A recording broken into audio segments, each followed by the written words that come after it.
हिंदी में यूपीएससी की तैयारी से संबंधित प्रोग्राम्स को देखने के लिए सब्सक्राइब करें स्टडी IQIAS हिंदी।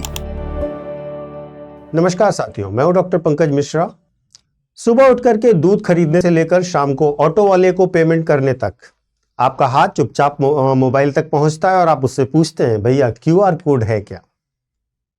सोचिए, वह देश जिसमें 10 रुपए की चाय के लिए भी डिजिटल ट्रेल बन रहा है, उसी देश में करोड़ों रुपए का कैश आज भी पॉलिटिकल पार्टीज को चंदे के रूप में मिल रहा है, वह भी बिना नाम बिना पते के। जी हां, सुप्रीम कोर्ट ने इलेक्शन कमीशन से यही पूछा है कि जनता जब QR कोड से UPI करके पेमेंट कर रही है तो नेताओं को कैश की छूट क्यों दी जा रही है? क्या 2000 रुपए वाली लिमिट सिर्फ काले धन को सफेद करने की एक विंडो के तौर पर पॉलिटिकल पार्टीज को दी गई है? आज हम डिकोड करेंगे उस सिस्टमेटिक लूपहोल की, जो एक आम मतदाता के साथ साथ एक UPSC एस्पिरेंट के लिए जानना भी बहुत जरूरी है। तो शुरू करते हैं अपनी बात को, और सबसे पहले हिपोक्रेसी समझिएगा। याद है ना, हम लोगों से कहा गया था कि cash is old school, cash से ब्लैक मनी बढ़ता है। हम मान गए और आज हम दुनिया के नंबर 1 डिजिटल पेमेंट करने वाले कंट्री बन गए हैं। लेकिन तस्वीर में एक दूसरा पहलू भी है। राजनीतिक दलों के लिए अलग नियम है। इनकम टैक्स एक्ट उन्हें 2000 रुपए तक का चंदा कैश लेने की छूट देता है। अब आप कहेंगे कि सर 2000 रुपए की ही तो बात है, लेकिन असली खेल यही है। The devil is in the details. Supreme court में याचिकाकर्ता ने कहा है कि यह छूट लोकतंत्र के साथ मजाक है, क्योंकि यह अनट्रेसेबल है। इसके बारे में ना तो आप यह जान सकते हैं कि पैसा कौन दे रहा है, कोई अपराधी है, कोई विदेशी एजेंसी है, कोई कॉरपोरेट घराना है, कोई आइडिया नहीं है। महत्वपूर्ण है कि अगर डिजिटल गरीबों के लिए सुरक्षित है तो ताकतवर लोगों के लिए मुश्किल क्यों है? यही है हिपोक्रेसी। सुप्रीम कोर्ट ने क्या कहा? सुप्रीम कोर्ट ने कहा कि इस 2000 रुपए के मामले को समझना पहले आपके लिए जरूरी है। सुप्रीम कोर्ट पर आने से पहले इसको समझते हैं। देखिए, 2017 से पहले यह लिमिट 20,000 रुपए थी। सरकार ने इसको घटाकर 2000 रुपए किया। सुनने में लगा वाह क्या बात है, कितना बड़ा रिफॉर्म है। लेकिन हकीकत क्या है? मान लीजिए कि कोई एक पार्टी है, कोई एक पॉलिटिकल पार्टी है जिसको कोई भी व्यक्ति 1 करोड़ रुपए का ब्लैक मनी देना चाहता है, और अगर वह इसे चेक में देगा या UPI से देगा तो पकड़ा जाएगा। अब वो क्या करेगा? वह 1 करोड़ रुपए को 2000 के 5000 टुकड़ों में बांट देगा, 5000 हिस्सों में बांट देगा। पार्टी अपनी किताब में लिखेगी कि हमें 5000 अलग अलग गुमनाम देशभक्तों से 2-2 हजार रुपए प्राप्त किए हैं। तो मुद्दा यह है कि सुप्रीम कोर्ट की पहली चिंता है कि अनट्रेसेबल फंड है, यानी कि कैश डोनेशन का कोई डिजिटल फुटप्रिंट अवेलेबल नहीं है। दूसरा बड़ा मुद्दा है सोर्स गुमनाम है, यह वेरीफाई करना असंभव है। कोई भी इसका तरीका नहीं है कि फंड क्राइम से आया, विदेशी एजेंसी से आया या कॉरपोरेट लॉबिस्ट से आ रहा है।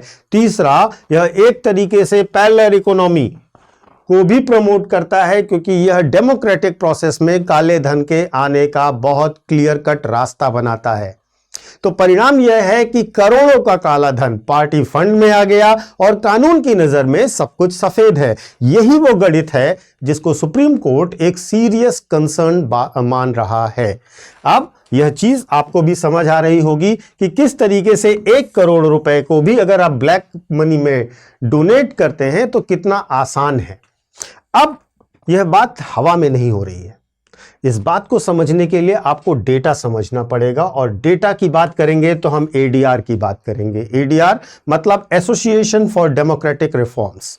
इसकी रिपोर्ट यह कहती है कि राष्ट्रीय पार्टियां, जो नेशनल पार्टीज हैं, उनकी 60 से 70% फंडिंग अननोन सोर्सेस से आती है। ये वही अननोन सोर्सेस हैं जो 2000 रुपए तक का कैश चंदा देते हैं। अननोन सोर्सेस से 60 से 70% हिस्सा पॉलिटिकल पार्टीज को मिल रहा है, जहां पर हमें यह पता ही नहीं है कि किसने इन्हें डोनेट किया है। आम आदमी अगर 50,000 रुपए से ज्यादा का पैसा जमा करता है तो उसको क्या करना पड़ेगा? उसको पैन कार्ड लगाना पड़ेगा। आप अगर पॉलिटिकल पार्टी को डिपॉजिट कर रहे हो तो आईडी की रिक्वायरमेंट है ही नहीं। बस आपको क्या करना है? आपको 2-2 हजार रुपए में इसको तोड़ देना है। ऑडिट ट्रेल की बात करें तो कॉमन सिटीजन के फुल डिजिटल रिकॉर्ड होंगे, जबकि पॉलिटिकल पार्टीज के लिए कैश का कोई ट्रेस नहीं है। टैक्स स्क्रूटनी की बात करें, कॉमन सिटीजन के लिए बहुत हाई है। पॉलिटिकल पार्टी 100% टैक्स एग्जम्पशन पाती हैं, यानी कि 2-2 हजार रुपए करके कितना भी पा रहे हैं, सब कुछ टैक्स से फ्री है।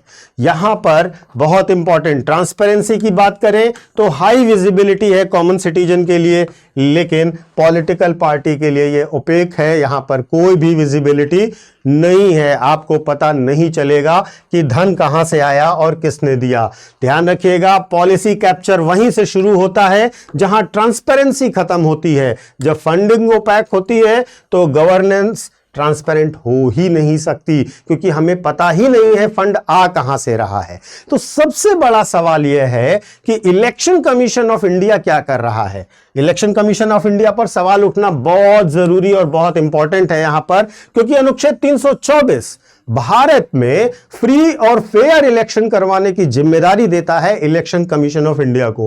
कोर्ट भी यह पूछ रहा है कि क्या आपने कभी यह जानने की कोशिश की कि ये कैश डोनर्स हैं कौन? क्या यह मनी लॉन्ड्रिंग का आसान रास्ता नहीं है? आपको नहीं लगता कि क्या यह एक डबल स्टैंडर्ड है, जहां सरकार चाहती है कि सब्जी वाला भी डिजिटल पेमेंट करे, लेकिन अपनी फंडिंग के लिए वह पुराना कैश सिस्टम अपनाती रहे? महत्वपूर्ण रूप से यह साइलेंस इलेक्शन कमीशन की तरफ से भी है, क्योंकि इलेक्शन कमीशन ने अभी तक प्रोएक्टिवली इस कैश लूप होल के बारे में कुछ नहीं किया है। और यहां पर मनी पावर का भी मामला बनता है, जहां पर आप देख सकते हैं कि जो अनचेक्ड कैश फंडिंग है वो कहीं ना कहीं जो मनी के बड़े मनी लॉर्ड्स हैं, आप कह सकते हैं, उनके लिए एक इलेक्शन में बड़ा सपोर्ट सिस्टम क्रिएट कर जाती है। अब देखिए, आज की डेट में अगर हम कहें कि हम तो खुद को विश्व गुरु कहते हैं, तो जरा दुनिया को भी देखना चाहिए कि दुनिया में क्या होता है और विश्व गुरु क्या कर रहे हैं, यह समझना भी जरूरी है। देखिए, ग्लोबल स्टैंडर्ड्स की अगर हम बात करते हैं तो अमेरिका में $200 से ऊपर हर डोनेशन का पब्लिक रिकॉर्ड होता है।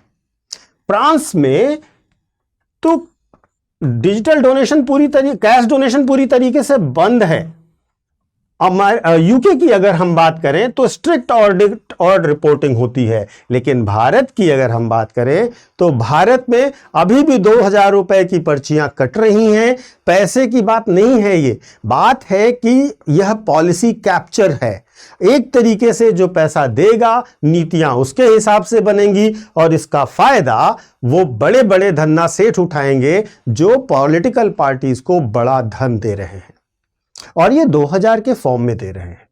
तो यहां पर सुप्रीम कोर्ट ने जो नोटिस जारी की है पॉलिटिकल पार्टीज को और इलेक्शन कमीशन ऑफ इंडिया को, वो बहुत इंपॉर्टेंट है। यूपीएससी के एग्जाम के नजरिए से अगर हम देखें तो जीएस पेपर 2 में पॉलिटी के में representation of people act 1951 section 29C, income tax act section 13A, role of constitutional bodies, election commission of India और इलेक्टोरल रिफॉर्म, इन सब से ये मुद्दा जोड़ता है। उसी प्रकार जीएस पेपर 4 एथिक्स में यह probity in governance, transparency versus privacy यानी right to know, conflict of interest in policy making के साथ साथ पॉलिटिकल अकाउंटेबिलिटी से भी यह मामला जुड़ता है। तो दोस्तों देखिए, जो तकनीकी है वो एक प्रकार से हथियार है। यह भ्रष्टाचार मिटा भी सकती है और उसे छुपा भी सकती है। निर्भर यह करता है कि इसका इस्तेमाल कौन और कैसे कर रहा है। सुप्रीम कोर्ट की यह नोटिस एक उम्मीद की किरण अवश्य है। अगर 2,000 रुपए तक की नगद छूट खत्म होती है तो भारतीय राजनीति में डिजिटल स्वच्छता का और एक तरीके से करप्शन खत्म करने का एक नया अध्याय अवश्य शुरू होगा। मेरा सवाल आपसे भी है, क्या भारत में राजनीतिक चंदा आपके हिसाब से 100% डिजिटल और कैशलेस होना चाहिए? आप अपना जवाब हां या ना में भी दे सकते हैं, लेकिन जवाब अवश्य दीजिएगा, क्योंकि आपके जवाब का मैं इंतजार करूंगा। आगे क्या होना चाहिए? देखिए, टेक्नोलॉजी एक टूल है, यह भ्रष्टाचार को खत्म कर सकती है, छिपा सकती है, तो आप जरूर इस पर ध्यान दीजिएगा। मैं आपको अपना टेलीग्राम चैनल भी बता देता हूं, यूपीएससी मेंटोर पंकज सर। यहां पर आपको मेरे सारे वीडियोस के लिंक मिल जाएंगे और साथ ही साथ आपको सारे अपडेट्स और करंट से रिलेटेड चीजें भी। इसके साथ साथ जो 2028 के लिए बच्चे यूपीएससी की तैयारी कर रहे हैं, उनका बैच हमारे यहाँ 28 नवंबर से शाम को शुरू हो रहा है। देखिए, बहुत इंपॉर्टेंट ये है कि यह 2026 और 28 के साथ साथ 27 के लिए भी हमारा बैच अवेलेबल है। आप प्रतिज्ञा प्लस बैच जब ज्वाइन करते हैं तो वह बैच P2I होता है। P2I का मतलब प्रीलिम्स टू इंटरव्यू, हर एक स्टेज की पूरी तैयारी कराई जाएगी with revision, test series and personal guidance, जिसको हम मेंटोरशिप कहते हैं। इसके साथ साथ आपको रेजिडेंशियल प्रोग्राम्स भी दिए जाते हैं, यानी कि आपको दिल्ली में रह करके पूरी तैयारी करने का फ्री ऑफ कॉस्ट मौका दिया जाता है, जिसके लिए कोचिंग आपसे कुछ भी चार्ज नहीं करती। सबसे इंपॉर्टेंट क्या है, आपको 18 बुक का सेट मिलेगा, मेंटोरशिप मिलेगी, टेस्ट सीरीज मिलेगी, लगातार आप पर्सनल गाइडेंस प्राप्त करते रहेंगे और आपकी तैयारी एक अच्छी व्यवस्थित ढंग से होगी। और सबसे बड़ी बात क्या है, सबसे बड़ी बात यह है कि इस समय हमारे यहाँ सेल चल रही है, जिसमें आपको मैक्सिमम डिस्काउंट के साथ 2028 का बैच 29,999 रुपए में मिलेगा। बस आपको करना क्या है, पीके लाइव कोड का इस्तेमाल करना है। देखिए, कोड याद रखिएगा, क्योंकि जब भी आप कोर्स खरीदेंगे तो यह कोड आपके काम आएगा, आपके फीस को बहुत ज़्यादा डिस्काउंट दिलाने में। स्टडी IQ से कोई भी कोर्स खरीदिए, यही कोड लगाइएगा। दूसरी खास बात क्या है, इस कोर्स की डिटेल्स के लिए या 2026 या 2027 या 2028 किसी भी कोर्स की डिटेल के लिए आप डिस्क्रिप्शन बॉक्स में जाएंगे, आपको तीनों के लिंक मिल जाएंगे। आप सीधे वहां पर जाकर के कोर्स के बारे में जानकारी प्राप्त कर सकते हैं। तो देर मत कीजिए, जल्दी ज्वाइन कीजिए। Thank you so much. Hindi में यूपीएससी की तैयारी से संबंधित प्रोग्राम्स को देखने के लिए सब्सक्राइब करें स्टडी IQ IAS हिंदी।